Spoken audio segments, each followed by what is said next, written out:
Today my guest is Nathan Blevins. Nathan, how you doing? I'm doing well. Remember last year when we met? Sure do. And you were on this show at DevLink in Nashville, Tennessee. Well, here we are in Knoxville, Tennessee. And I remember that the show was one of my first shows, and it was really a lot of cool information about robotics studio and building cool applications of robotics. And I kept thinking this would be way cooler if we had a robot actually demo on the show. Yeah. It took a year for me to get back to Tennessee, but I'm glad I did because you brought a robot with you. This is a Lego robot, right? Yes, this is a Lego Mindstorm. Okay. And it's one of the classic robots. If you ever want to get into robotics, this is an excellent place to start.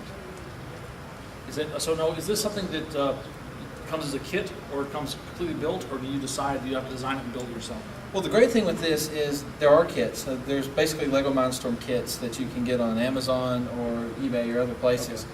But they're really cool because they're very versatile, and you have just basically parts that are very interchangeable, and the options for building things is pretty massive. All right, I see a lot of parts. Just kind of walk me through some of the parts here. You got wheels, of course. I know what wheels are. You got something that looks like a controller up here. Right. And it's got some cables coming into it. And it looks like a sensor down here. Yeah, so basically the heart of the Mindstorm is the NXT brick. So this brick basically controls everything. It handles the input from sensors, which this right here is an ultrasonic sensor. And basically basic telephone wires connected to ports. And then you basically have motor ports coming out the back, which control your motors and actuators. Okay. So in this sense, we have two motors here that are turning the wheels of the robot itself. All right, so this is, and what does that sensor do? This is an ultrasonic sensor, so basically it detects distance. Okay. In this case, we built this robot to keep it from running off the table during the demo. Uh-huh. So it's going to be reading how close the table is until it gets to an edge and be able to use that. So if it's more than a few inches away, it's going to stop. Right. Not yeah. The table. And so all the logic for that, is that built into this brick here, or is it come from some external program? Well, it actually comes from an external program. There's several programs that work with it. Okay. The easiest to get into and actually comes with the kit is the NXTG program. It just basically comes in the kit if you buy a full kit. But there are other things out there like Microsoft Robotics Studio, which we talked about last time. Right. And things like Robotics C if you want more C-style syntax and things like that. Okay. And we've got a demo here. Which one are you looking at? Yeah, this is basically a demo that basically this robot will basically turn in a circle, okay, and it will protect itself from running off the table. What's the tool that you're using here?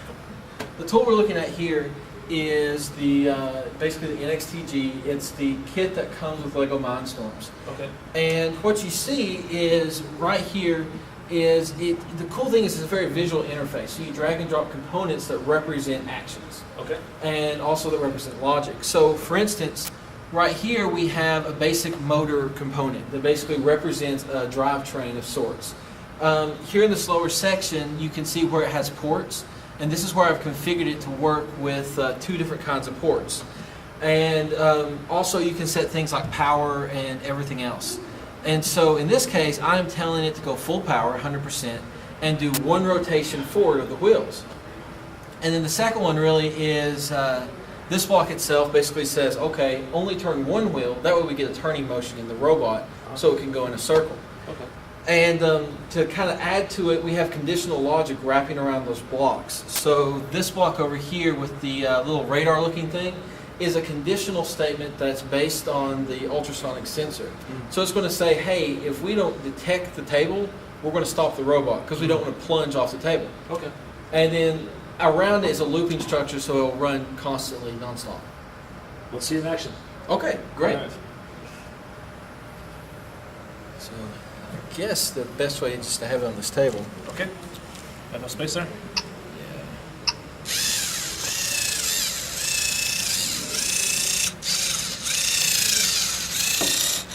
Oh, that wasn't a great run, was it? Here we go.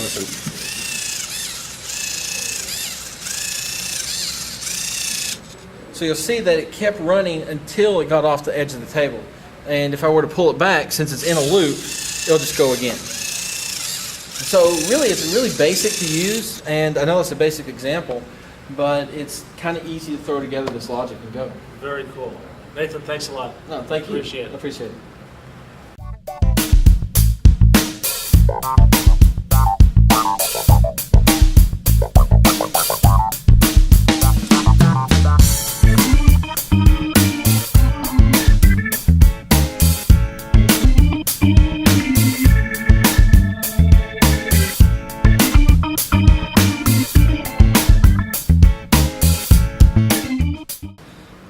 working with Robotics Technologies and Friends.